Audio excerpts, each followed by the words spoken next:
My name is Huda Zene and I'm a journalism student. Being a media student, I noticed how US media portrays Arabs and Muslims as terrorists or as others. So I decided to take a look at what AUS students think about this issue. First of all, let's talk to Huda Haddad, who's also a mass communication student, and see what she thinks about this issue. Some people in the West, they really don't understand how Arabs are like over here. They really do believe that we live like in the desert and we live in camps and we still ride camels. And I only went there for a year and a half. And when I was gonna leave, I asked this girl to give me her MSN so that we'd stay in touch. And she was so surprised. And she was like, oh, you guys have computers over there. And I tried to think that I was really dumb because I've only been there for a year. So, you know, like how smart am I to have learned computer and English and everything in 1 year, you know? As being an Arab, it's very challenging being an Arab in the West because you feel like everyone's out there to judge you. Like just because I'm Arab, everybody thought I was Muslim. And like I'm not, you know? And like they start scrutinizing your English, although like our English is much better than theirs. They start like every word you say wrong or anything, everyone's like watching you, you know, waiting for you to make a mistake.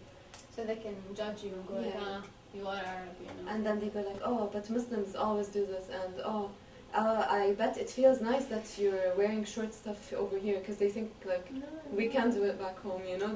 They're always like this. They think all women are oppressed, right? I also spoke to Naima Abdelwahid, who has been living in the States most of her life. She speaks about the different incidents that she faced or she had seen while staying there. Once we actually went into this coffee shop and these people, like my mom wears hijab and everything, I never used to wear it there. And these people were like, welcome to America. And then it's like, we're from here. What do you mean, welcome to America? And then some people will be like, go back to your country. It's like, this is my country. Why don't you go back to country?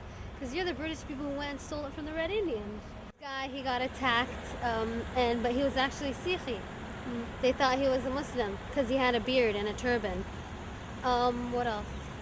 This lady, she was like walking her baby in the street. They shot her in the middle of the street.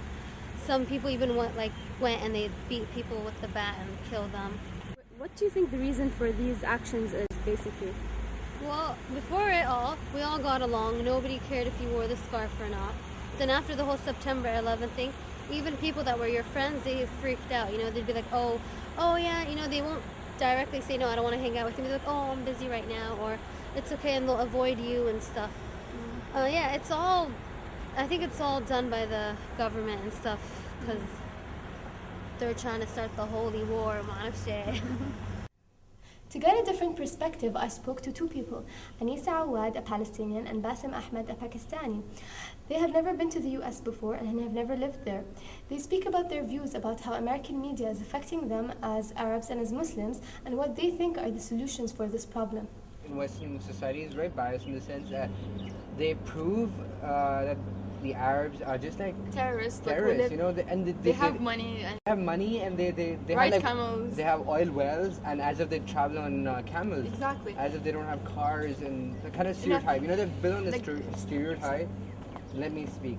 Okay. Anyway, and the thing is, in the American media, even in like TV shows, if you see, like ER or something, they show like, oh, Mr. Muhammad Ali is the terrorist. Yeah, you know, it's always like Muhammad, Ahmed, the common names. And then they have this YouTube video, Ahmed the terrorist. Yeah. I don't get the idea. If you want to fund a situation, why don't you use it out of the religious context?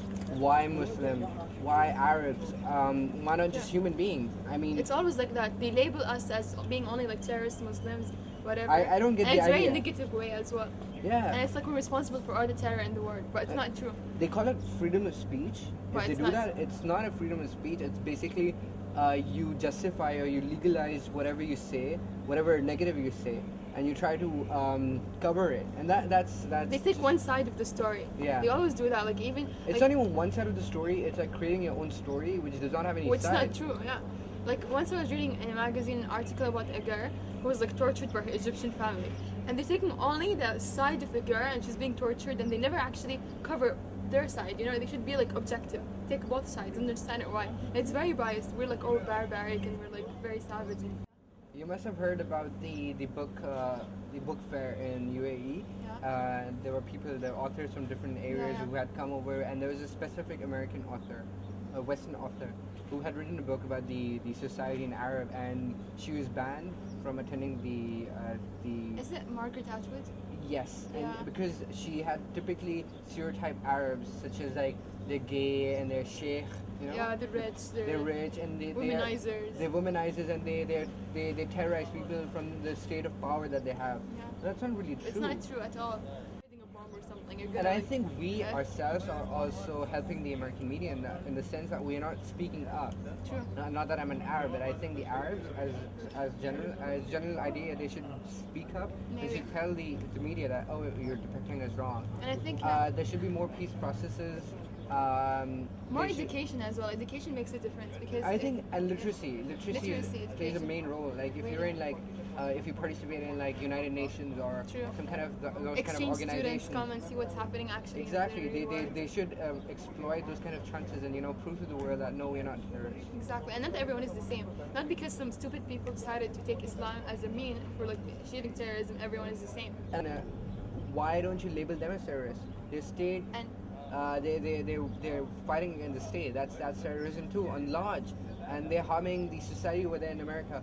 Why do you have to come all the way, like miles away, and come and bomb Iraq, Iran, and and it's funny, I guess, because like it's like they attack Iraqis or Palestinians, whatever, and then they say that we're terrorists. We're not. We're just defending ourselves.